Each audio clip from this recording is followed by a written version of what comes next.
Everyone, welcome to today's analysis video. मैंने कुछ stock select करके रखे हैं कल के लिए, तो आइए उन सब स्टॉक्स में हम लोग फोकस करते हैं and let's see what are the logic behind those particular stocks. तो मैंने कल लैम इंडिया दिया था आप लोगों को और मैंने बताया था यहाँ पे एक नेगेटिव सिनेरियो बन सकता है। आप लोगों को दिख रहा होगा आज सेम टाइप ऑफ कैंडल का फॉर्मेशन लैम इंडिया में हुआ है, मतलब यहाँ पे एक बेयरिश मूव है। तो कल के दिन में अगर लैम इंडिया आज के जो करंट कैंडल जो यहाँ पे फॉर्म हुआ है, ये जो रेड बेयरिश कैंडल है, इस पर्टिकुलर कैंडल के लो के नीचे अगर नैम इंडिया निकलता है तो नैम इंडिया में हम लोग एक बेरिश ट्रेड प्लान कर सकते हैं।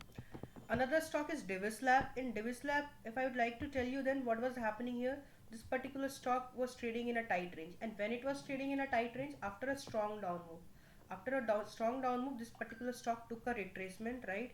And finally there is a breakdown of this particular support level, and this particular support level has been tested multiple times. So if a particular support zone is being tested multiple times, so what is the indication that that particular support zone is getting weaker, right?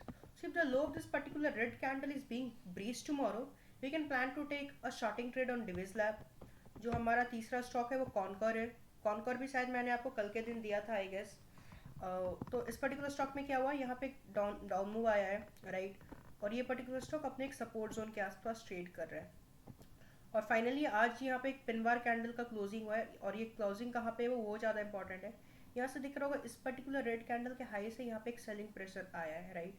तो ये जो particular zone है ये एक resistance zone है, and finally आज जो इस पर्टिकुलर कैंडल का क्लोजिंग हुआ है वो रेजिस्टेंस के आसपास ही हुआ है।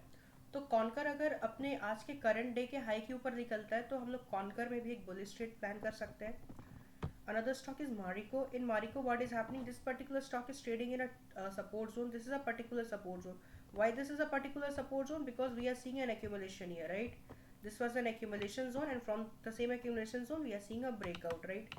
So from this particular support zone only, again we are seeing an accumulation over here. And how is this particular candle formed today?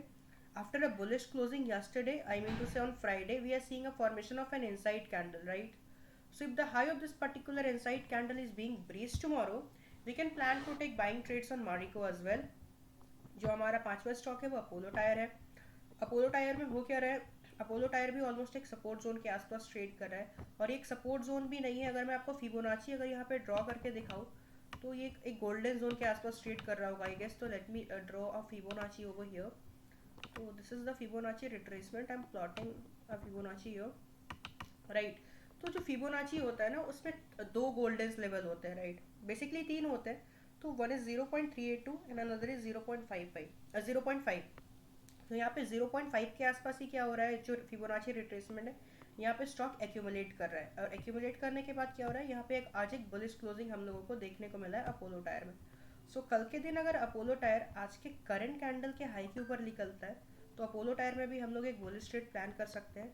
Another stock is Tata Elxsi, right? तो आपको पता होगा जो आईटी सेक्टर है वो काफ़ी ज़्यादा फॉल कर रहा है, but this is only the particular stock which is holding at a higher level. अब आप चाहे टीसीएस देख लो, आप चाहे इन्फोसिस देख लो, आप चाहे अदर आईटी स्टॉक्स देख लो, सारे स्टॉक्स गिर रहे हैं, लेकिन टाटा एलेक्सी अपने आप को हायर लेवल पे होल्ड कर रहा है। एंड फाइनली ऑलमोस्ट ये ब्रेकआउट जोन के आसपास है, और ब्रेकआउट जोन के पास this particular stock has formed a pin bar kind of candle, right? So if the high of this particular red candle is being breached tomorrow, और कल के दिन अगर थोड़ा सा भी आईटी सेक्टर आपको सपोर्ट कर देता है तो टाटा एलेक्सी आपको काफ़ी अच्छा मूव दिखा सकता है। Another stock is Granules. What is happening over Granules? Yesterday also I gave this particular stock, but this particular stock didn't move as per the expectation. So right, remember one thing: if I give a particular stock today, so it is not important that the next day only this particular stock can show a good move, right? So whichever stock I give you for buying or selling, you have to keep those stock on your radar, and whenever the mentioned level are breached and your setups are formed there, you can take your buy or sell trades there, right? It is not at all necessary if a particular stock I will give you then it will move tomorrow only. It can happen the day after tomorrow or 3-4 days later that particular stock can move. So same thing is happening with Granules over here. We are again seeing an accumulation at the higher level. So if the low of this particular red candle is being breached tomorrow, which is formed today, we can plan to take shorting trades on Granules as well. जो हमारा दूसरा stock है वो जेके Lakshmi cement है। आपको दिख रहा होगा सीमेंट सेक्टर काफ़ी ज़्यादा बुलिश था कुछ दिनों से, राइट? लेकिन अब वापस से सीमेंट सेक्टर में हम लोगों को रिट्रेसमेंट दिख रहा है। तो यहाँ पे क्या हो रहा है, ऑलमोस्ट ये पर्टिकुलर स्टॉक अपने फिबोनाची के 0.61 लेवल के आसपास एक्यूमुलेट हो रहा है। और यहाँ पे एक बेरिश कैंडल का फॉर्मेशन हुआ है। अगर मैं स्मॉलर टाइम फ्रेम पर स्विच करूँ लाइक 30 मिनट, तो आई गेस यहाँ पे एक ट्रेंड लाइन का भी ब्रेक डाउन होगा। लेट मी जस्ट सी, या यहाँ पे एक ट्रेंड लाइन का भी ब्रेक डाउन है। तो यहाँ दो केस सिनेरियो हो सकता है, कल के दिन स्टॉक थोड़ा सा फॉल कर सकता है या थोड़ा सा रिट्रेस करके वापस से फॉल बैक कर सकता है।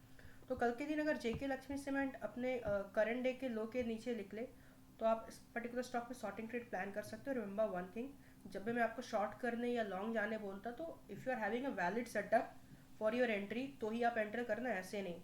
Okay, another stock is Siemens. In Siemens also we are seeing this particular stock was trading near a support level, and we see a fake breakdown over here, right? This was a fake out here. So many people who would have entered here while shorting, so they just got trapped. And we are seeing a retracement over here, right?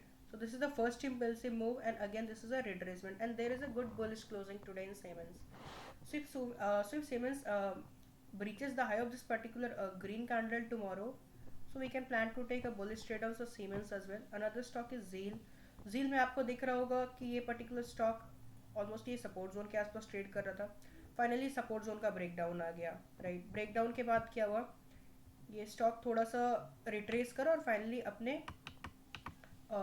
ये जो dynamic support zone है इसका भी breakdown दे दिया है। तो I think मैंने कुछ प्रीवियस वीडियोस में भी जील को दिया था शॉर्टिंग के लिए, तो काफ़ी अच्छा मूव आया है। तो जील अगर कल के दिन अपने करंट डे के कैंडल के लो के नीचे निकलता है, तो जील में भी हम लोग एक शॉर्टिंग ट्रेड प्लान कर सकते हैं। Another stock is Polycab. Polycab मैंने आपको कल भी दिया था और ये काफ़ी अच्छा मूव करा आज के दिन, राइट। तो कल भी आप पॉलीकैब में एक बुलिश ट्रेड प्लान कर सकते हो। अगर ये जो करंट डे का जो कैंडल है जो आज फॉर्म हुआ है, अगर इसके हाई के ऊपर पॉलीकैब निकलता है, तो पॉलीकैब में भी आप एक बाइंग ट्रेड प्लान कर सकते हो, राइट। आप जितने भी इंडेक्स देख रहे होगे लाइक कल फिन निफ्टी की एक्सपायरी है, तो सारे जो इंडेक्स है मेनली निफ्टी बैंक, निफ्टी 50 और फिन निफ्टी, तो इन सब में डोजी कैंडल का फॉर्मेशन है, राइट। यहाँ पे डोजी का कैंडल का फॉर्मेशन है। मतलब जब भी मार्केट में डोजी कैंडल का फॉर्मेशन होता है, मतलब इसका क्या होता है कि neither the bulls are able to dominate the market nor the bears. मतलब ना ही बुल्स कोई स्ट्रॉन्ग ओपिनियन दे पा रहे हैं, ना ही बेयर्स, राइट। तो मुझे निफ्टी फिर निफ्टी का चार्ट तो कुछ खास नहीं लग रहा है, ना ही निफ्टी बैंक का, लेकिन निफ्टी 50 मुझे खास लग रहा है। उसके पीछे का रीज़न ये है क्योंकि मैं कॉन्फ्लुएंस ट्रेडिंग का कॉन्सेप्ट मार्केट में फॉलो करता हूँ स्टार्टिंग से ही। आपको दिख रहा होगा ये एक ब्रेकआउट जोन है, या राइट, यहाँ पे गैप के साथ ब्रेकआउट हुआ है। लेकिन फाइनली क्या हुआ, ये जो सपोर्ट जोन था ना, ये सपोर्ट जोन टूट गया। Let me show you over here, right. ये एक सपोर्ट जोन हुआ करता था और ये सपोर्ट जोन फाइनली टूट गया यहाँ पे आफ्टर अ गैप डाउन, और फाइनली यहाँ पे रीटेस्ट हुआ। और रीटेस्ट के बाद क्या हो रहा है, फिर यहाँ पे हम लोगों को एक नीचे के साइड मूव देखने को मिल रहा है। तो कल के दिन I am giving you level, अगर ये जो ट्रेंड लाइन है, राइट, मतलब अगर कल के दिन निफ्टी 50 19,720 के बिलो निकलता है, राइट, तो हम लोग निफ्टी 50 में थोड़ा पी के साइड हम लोग बाइंग का देख सकते हैं, राइट। अगर मैं अदर इंडेक्स का बात करूँ लाइक फिन निफ्टी का, तो इसमें मेरा साइडवेज काइंड ऑफ व्यू ही रहेगा। तो इसमें बेटर मैं ये प्रीफर करूँगा कि मैं यहाँ पे कॉल ऑप्शन भी शॉर्ट कर दूँ हायर लेवल का, और पुट ऑप्शन भी शॉर्ट कर दूँ, राइट। एट द मनी का तो मैं नहीं करूँगा ऑब्वियसली, थोड़ा ओटीएम का, डीप ओटीएम भी नहीं, ओटीएम का मैं इधर का ये जो मेरा रेंज होगा लाइक काइंड ऑफ मैं स्ट्रैंगल बना सकता, राइट। स्ट्रैंगल में ऊपर के कॉल ऑप्शन शॉर्ट कर सकता और नीचे के पुट ऑप्शन। आई थिंक फिर निफ्टी जो है वो एक टाइट रेंज में ही रहेगा जो अभी का प्राइस एक्शन है। अगर कल के दिन मार्केट के बिहेवियर में कुछ चेंजेस आता है तो I will update it on the Telegram channel. I hope जो आज मैंने वीडियो बनाया होगा, this particular video would be helpful. Thank you, see you in the another video.